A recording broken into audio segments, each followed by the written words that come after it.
उल्हासनगरमध्ये एक धक्कादायक घटना घडली आहे आणि 3 वर्षाच्या मुलीचा अर्धवट जळालेल्या अवस्थेतला मृतदेह आढळून आल्यानं सर्वत्र खळबळ उडाली आहे.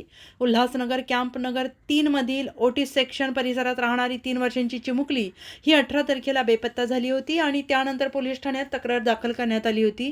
आज Ulhasnagar camp 5 hill line police ठाण्याच्या मागच्या बाजूस या मुलीचा अर्धवट जळालेल्या अवस्थेतला मृतदेह आढळून आलेला आहे आणि मृतदेह पोलिसांनी ताब्यात घेत शवविच्छेदनासाठी पाठवला असून अधिकची माहिती रिपोर्ट्स आल्यावरच समोर येईल अशी माहिती पोलीस उपायुक्त सचिन गोरे यांनी दिली आहे. हिल लाईन पोलीस स्टेशन अंतर्गत सदरचा गुन्हा जो आहे तो 18 तारखेला रात्री 23 वाजता दाखल आहे. त्या अनुषंगाने सदरचा तपास जो आहे तो महिला पोलीस अधिकाऱ्यांकडे दिला होता आणि त्या तपासामध्ये आज रोजी आम्हाला सदरच्या मुलीचा जो आहे तो मृतदेह आढळलेला आहे.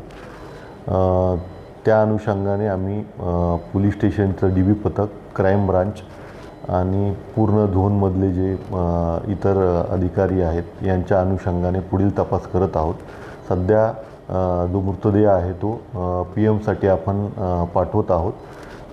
PM नंतर आम्हाला मृत्यूचं जे आहे ते एक्झॅक्ट कारण जे मिळेल आणि त्या अनुषंगाने पुढील तपास करण्यात येईल. 2 दिवसांपासून ती बेपत्ता आहे. जवळपास 3.25 वर्षाची ती मुलगी आहे. काही प्राइम ऑफिसर अजून तपासात निष्पन्न झालेलं नाही आहे. पोलीस पुढील तपास करत आहोत.